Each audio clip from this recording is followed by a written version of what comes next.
Good evening, my dear students. Hi everyone, welcome to my YouTube channel Engineer Gaurav Singh Educator. Today we will be dealing with physics units and dimension question as well as maths calculus question. This is the first question, which is of physics dimension question. If xylem for this question is specially recommended for IIT JEE Mains exam, which is to be held in April 2026. If xylem E and T represents free space permittivity, electric field and time respectively, then calculate the unit of xylem into E by T. This we have to calculate. ठीक है, आगे formula जान लो. Electric field का क्या formula होता है? 1/4 epsilon Q by R square. ठीक है, यही फॉर्मूला होता है. जहां E इलेक्ट्रिक फील्ड है, सारा हम नोटिफाई कर दे रहे हैं क्या क्या है. जाइलम फ्री स्पेस परमिटिविटी है, परमिटिविटी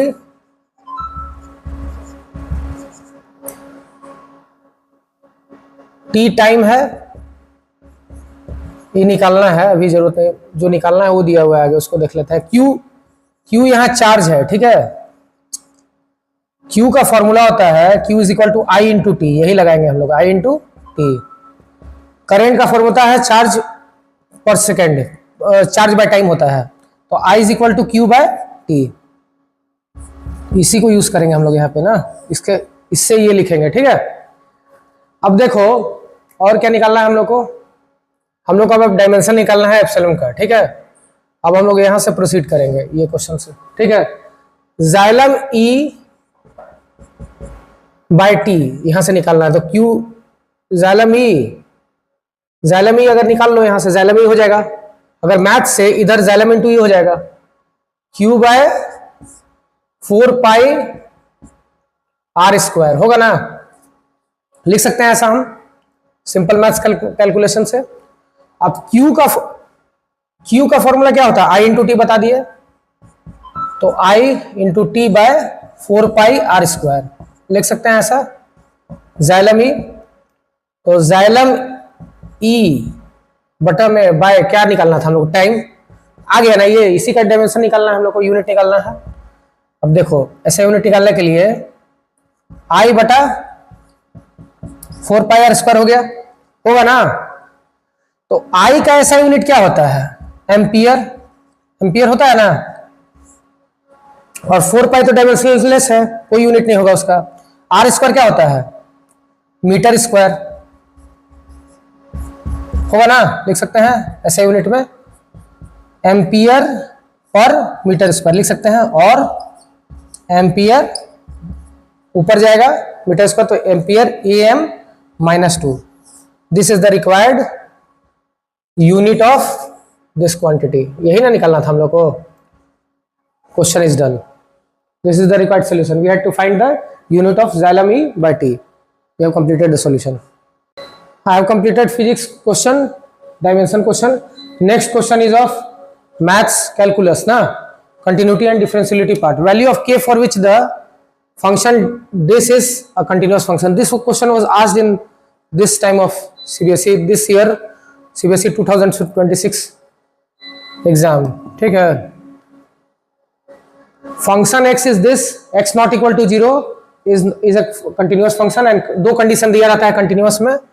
पहला देखो, लिमिट x टेंड्स टू 0 कर देंगे सिंपली. क्या दिया है? नॉट इक्वल टू 0 वाला left hand right hand limit होता है, उसमें डाल देंगे फॉर्मूला, लिमिट पुट कर देंगे सिंपली. अब देखो equal to x equal to left hand limit equal to function a का वैल्यू भी बराबर होता है, तो इसमें x इक्वल टू 0 वाला भी तो वैल्यू बराबर होगा कंटिन्यूअस के लिए, k इंटू x प्लस 1. ठीक है, लिख सकते हैं ऐसा. अब देखो 0 square, simply we will put the value 0 square हो गया साइन, तो साइन 10 बाई इन्फिनाइट हो गया. अब देखो साइन का जो रेंज होता है, साइन का रेंज इन्फिनाइट आ रहा है ना. साइन का रेंज होता है बिलोंग्स टू -1 से 1 होता है ना. ठीक है, उससे कोई मतलब 0 से मल्टीप्लाई किए तो 0 ही हो जाएगा वैल्यू. 0 से कोई नंबर को मल्टीप्लाई किए, वही कंसेप्ट लगा देंगे. ठीक है, तो 0 into 0 0 into this number is 0, ठीक है। k इंटू एक्स प्लस 1, हम लोग को किसका वैल्यू निकालना था, k का वैल्यू निकालना था। तो k इज सिंपली 0 बटा एक्स प्लस 1, 0 बटा एक्स प्लस 1 छोड़ देते हैं, वैल्यू पुट कर देते हैं। k यहां पे पुट करेंगे तो k 0 प्लस 1, यही ना होगा। तो k हो जाएगा, तो k is equal to simply 0। Value नहीं भी पुट करते तभी आ जाता वही सेम। तो k का वैल्यू क्या हो जाएगा, 0 for the function, the given function is a continuous function. This was a easy question, ठीक है। k is equal to 0, equal to I have written there but it will be belongs to होता है, range में belongs to -1 1, ठीक है, done. I have completed 2 questions. Now I am beginning with third question solution. Differentiate sin x with respect to cos x. दो function दिया हुआ है sin x और cos x। तो पहला वाला को u मान लेते हैं, sin x we consider u sin x and v as cos x. We can consider it du by dx ले लेंगे, डिफरेंशिएट मार देंगे, क्या हो जाएगा, cos x हो जाएगा। और इसका डिफरेंशिएशन मार देंगे dv by dx, क्या हो जाएगा, differentiation of cos x minus sin x हो जाएगा, ठीक है।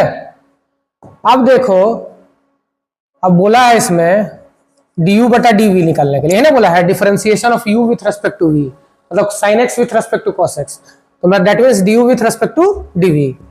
तो du by dx is equal to dv by dx, होगा कि नहीं होगा, ठीक है, होगा ना, एज पर डिफरेंशिएशन रूल, ठीक है। du बाई dx क्या है, cos x है, और ये क्या है, dv by dx minus sine x है। cos बाय साइन क्या होता है, cot होता है, माइनस cot x, खत्म। This is the required solution, ही ना निकालना था हम लोग को, differentiate sine with respect to cos। Ultimately क्या हुआ, साइन x बटा में cos x, ही ना निकालना था। This is the required solution. Please watch my videos on regular basis.